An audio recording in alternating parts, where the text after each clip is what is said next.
आप सभी गुरु भाई बहन के चरणों में मैं प्रणाम करती हूँ। मेरा प्रणाम स्वीकार करें। और कैसे हैं आप लोग? उम्मीद करती हूँ कि जिनके जीवन में गुरु शिव हो उनका सब अच्छा ही होता है। और आज बहुत दिनों के बाद आप लोगों के सामने मैं आई हूँ।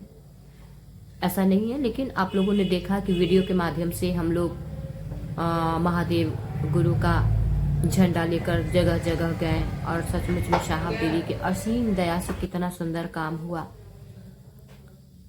तो आज मेरे साहब दीदी का यह जो सपना है कि विश्व के बितान पे शिव एक एक व्यक्ति के गुरु हो जाए, आज हम सभी गुरु भाई बहन का यही इच्छा, यही चाहत, यही मनसा वाचा कर्मणा होना चाहिए कि सचमुच में अब हम आप महादेव को गुरु बनाए हैं, महादेव से रिश्ता बनाए हैं, तो इस रिश्ते को हम लोग ईमानदारी से निभाएं। तो आइए, पुस्तक को पढ़े हुए बहुत दिन हो गए, तो आइए हम लोग फिर से चलते हैं पुस्तक अनमिल आखर की ओर और अपने साहब की जीवनी के बारे में थोड़ा सा हम लोग पढ़ते हैं और सुनते हैं। जहां तक हम लोगों ने पीछे के वीडियो में पढ़ा है, आज हम लोग उसके आगे चलते हैं।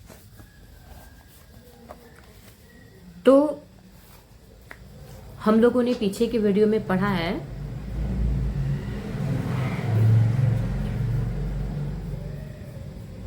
पूजा पद्धति और प्रतादि की क्रियाओं से परिचय था हमारी दीदी माँ का।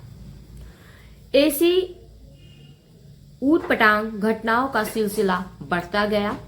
इनके सरकारी आवास पर संध्या काल से पत्थरों का गिरना, जहां तहां हाथे में आग लग जाना, अचानक एक आवाज के साथ खिड़की की छड़ों का टेढ़ा हो जाना कुछ दिनों तक लोगों को परेशान करता रहा। अपने आसपास घटित हो रही घटनाओं से हरिंद्रानंद एक बार पुनः उद्विग्न होने लगे। उन्हें लगने लगा था कि शिव को गुरु मानने से क्या होगा, वे तो अब भी प्रेतों की दुनिया से घिरे हुए हैं। साहब को ऐसा लगने लगा कि मैंने शिव को गुरु बना लिया, फिर भी मैं अभी भी प्रेत की ही दुनिया से घिरा हुआ हूं। वैसे भी स्वभावगत इनकी विद्रोही प्रवृत्ति इन्हें दूसरी ओर खींचती रहती थी। एक दिन की घटना ने इनकी सोच को और भी प्रगाढ़ कर दिया।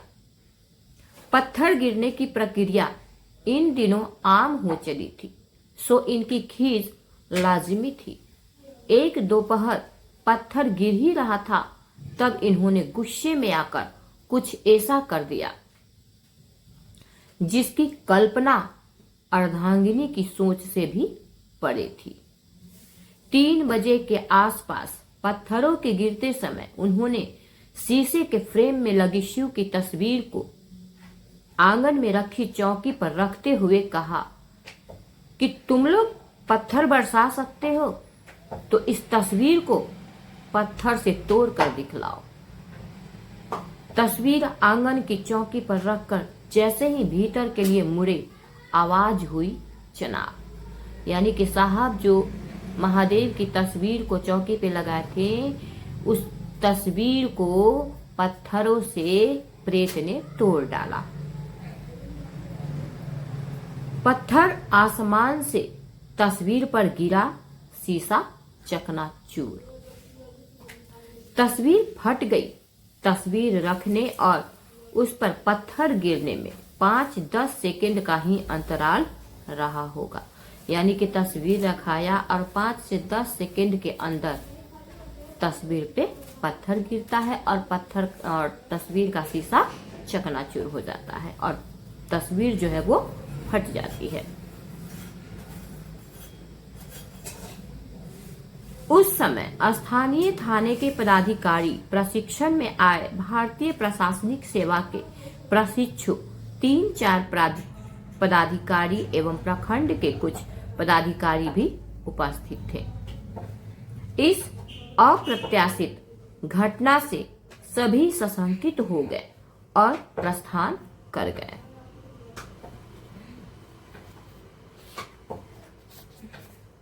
इनके मन ने पूरी तरह स्वीकार कर लिया कि शिव, जिसे भूतनाथ कहते हैं, वे भूतनाथ नहीं है अथवा शिव नाम की कोई सत्ता ही नहीं है।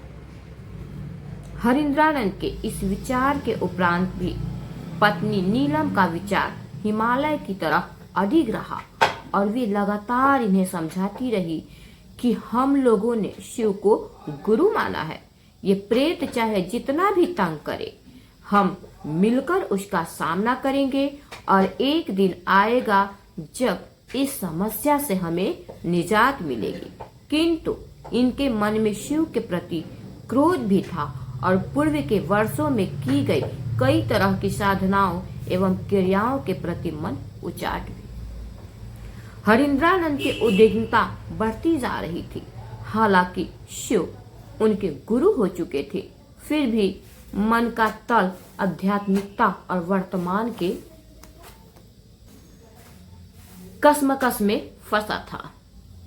एक रात चांद आसमान पर अपना दबाव बढ़ाता जा रहा था।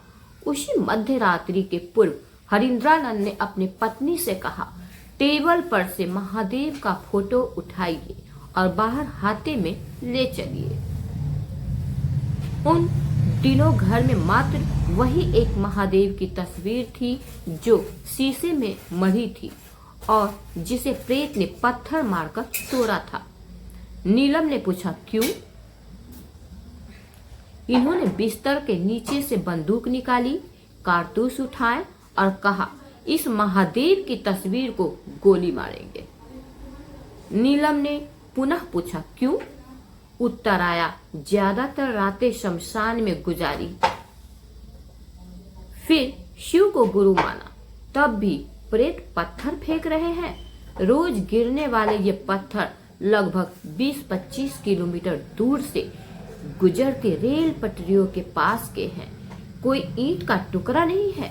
महादेव तो मिलेंगे नहीं, लेकिन उनकी तस्वीर तो है, इसलिए फोटो बाहर ले चलिए, मैं गोली मारूंगा। नीलम ने मनाने की कोशिश की, कहा, रात में गोली चलेगी तो सामने जो पुलिस है वह भी दौड़ जाएगी, लोग सुनेंगे तो हंसेंगे। हरिंद्रानंद मान गए, लेकिन रात भर करवटें बदलते रहे। घटनाओं का एक हफ्ता भी नहीं गुजरा था कि ढलते सूरज के नियंत्रण पर अभी नहीं आई शाम के उजाले में बरामदे से ठीक बाहर एक साधु ने आवाज लगाई, लो मां, प्रसाद है। नीलम आनंद ने पर्दा हटाकर देखा तो घुटने से ऊपर तक गेरुआ कपड़ा लपेटे एक साधु खड़ा था। गठीला बदन, उम्र लगभग 45 साल, गौर वर्ण, काली दाढ़ी, जटाएं कुछ लटकी हुई, रुद्राक्ष की माला गले और हाथ दोनों में धारण किए हुए था। चेहरे पर भभूत और आंखें किसी साधक की तरह लाल, मानो लग रहा हो अब बाहर आ जाए।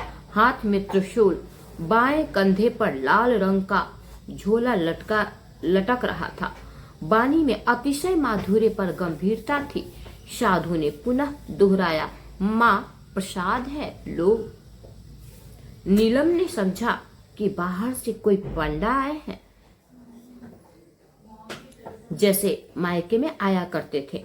नौकर को आवाज लगाई, अंदाज से लगभग 5 किलो चावल निकलवाया और उस पर 5 रुपया रखकर स्वयं बरामदे में रखे टेबल पर सूप रखते हुए कहा, बाबा ले लीजिए, और बोलते हुए दरवाजे के पास चली गई। साधु ने कहा, माँ, मैं ये सब नहीं लेता, प्रसाद है, ले लो। यानी कि वो साधु प्रसाद दे रहे थे और जब दीदी माँ सूप में चावल रख के टेबल पे रखी और कही कि आप ले लीजिए, तो वो साधु बाबा कहते हैं कि माँ, मैं ये सब नहीं लेता, आप प्रसाद ले लीजिए। तब तक नीलम आनंद और हरिंद्रानंद की 2 संतानें जो वहां थी, गेट की दोनों खंभों पर बैठे 2 नीलकंठ को देखकर बाहर आ गई। आज उनका नाम अनुनीता और अभिनव है। उस समय ये बच्चे बहुत छोटे थे। साधु को देखकर दोनों शोर करने लगे। इस पर इन्होंने कहा, चुप रहो, नहीं तो साधु बाबा पकड़कर ले जाएंगे। सामने खड़े दिव्य स्वरूप साधु ने तुरंत कहा, बच्चों को डराते नहीं, और दोनों बच्चों को उन्होंने मिश्री के कुछ दाने खाने को दिए। मिश्री के दाने को लेकर वे खेलने दौड़ पड़े। नीलम आनंद ने कहा, बीडीओ साहब अभी बाहर गए हैं, उनके आने पर आइएगा। उन्हें आप लोगों से बातें करना बहुत अच्छा लगता है। मुझे मालूम है, मैं जानता हूँ कि यह किसका घर है। कहते हुए साधु ने झोली से प्रसाद निकाला और देते हुए कहा, माँ प्रसाद है, ले लो। उन्होंने आगे बढ़कर साधु की बंद मुट्ठी से प्रसाद ले लिया और प्रसाद को रखने भीतर आई। एक अखबार पर रखकर तुरंत बाहर निकली तो देखा वहां कोई साधु नहीं है। सामने खुला अहाता था, बहुत आसानी से बाहर का दृश्य दिखता था। उसे वहां नहीं पाकर झटक कर आगे बढ़ते हुए देखा तो दूर दूर तक कोई दिखाई नहीं दिया। वैसे भी शाम हो रही थी, प्रखंड परिसर उस समय खाली था। तो आज इस वीडियो को भी हम लोग यहीं तक रहने देते हैं और इसके आगे क्या हुआ हम लोग पढ़ेंगे और सुनेंगे आगे के वीडियो में। और फिर से आप सभी गुरु भाई बहन के चरणों में मैं प्रणाम करती हूँ। मेरा प्रणाम स्वीकार करें और फिर मिलेंगे हम लोग आगे के वीडियो में।